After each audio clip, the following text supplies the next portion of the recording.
Brilliance Audio presents Evidence of the Affair by Taylor Jenkins Reid, performed by Julia Whalen, George Newbern, James Daniels, and Dara Rosenberg. Dear Mr. David Mayer, my name is Carrie Allsop. Please accept my apologies for contacting you out of the blue. I am writing to ask a quite humbling favor. I recently found some love letters in my husband's briefcase that I believe to be from your wife, Janet. I suspect my husband, Ken Allsop, met your wife while he was at a medical conference in Coronado 3 months ago. It seems as if they have been sleeping together since then. I have come to this conclusion because the letters from your wife to my husband include references to a relationship of a sexual nature. I am so sorry, David. I do not know your marriage, and I obviously do not know you at all. But if this brings you any heartbreak, I am sorry to be the bearer. I also want to apologize for telling you this if, in fact, you do not wish to know it. This feels like an impossible situation. I have made the best decision I know how. And now I come to the favor mentioned above. As my husband has letters from your wife, I assume she must have letters from him. As I try to decide what to do about my husband's betrayal, I find myself desperate to know why he would do this. So if you find any letters in your home from Dr. Kenneth Allsop of Encino, California, or his office at the Dermatology Center of Los Angeles, I would truly appreciate you forwarding me copies. Please do not worry that they will be intercepted. I am the only one who picks up the mail at home.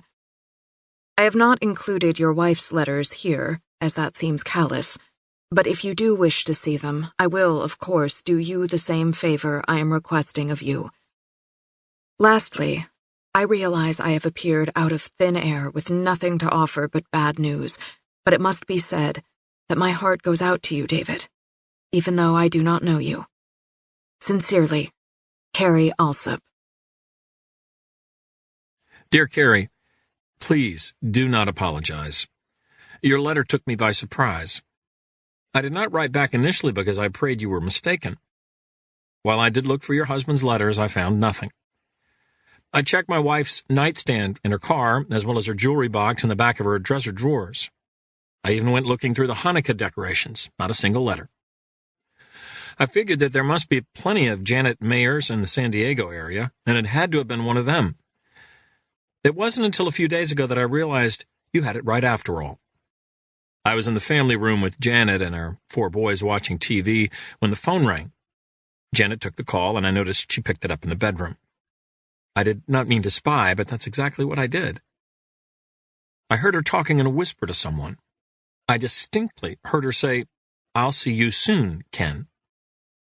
I ran back into the living room and tried to pretend I'd heard nothing. When she came around the corner, I said, "Who was that?"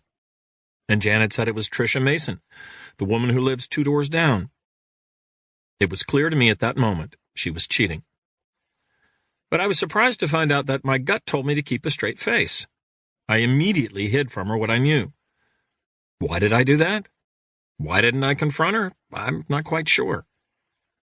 But I take some solace in knowing that you are doing the same thing. How do you hold it inside and not let it show on your face? When I got your letter, I worked so hard to convince myself you were crazy because finding out my wife was cheating on me was more than I thought I could bear. But I suppose I'm writing to you now because I am bearing it. You are not crazy, and you are not mistaken. And you are at this point perhaps the only person telling me the truth. I do not have any letters from your husband here. If I find any, I promise to send them on to you. But in the meantime, would you send me the letters from my wife? Like you, I need to know what is going on in my home. I'm sorry for what you are going through.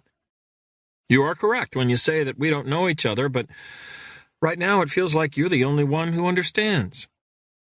Yours truly, David Mayer. Dearest Ken, when you asked me to write you as I was leaving last week, I thought you had lost your senses, as if we were planning some long-term clandestine affair. I'm not saying that I didn't enjoy our time together. You know I did. I think that was clear.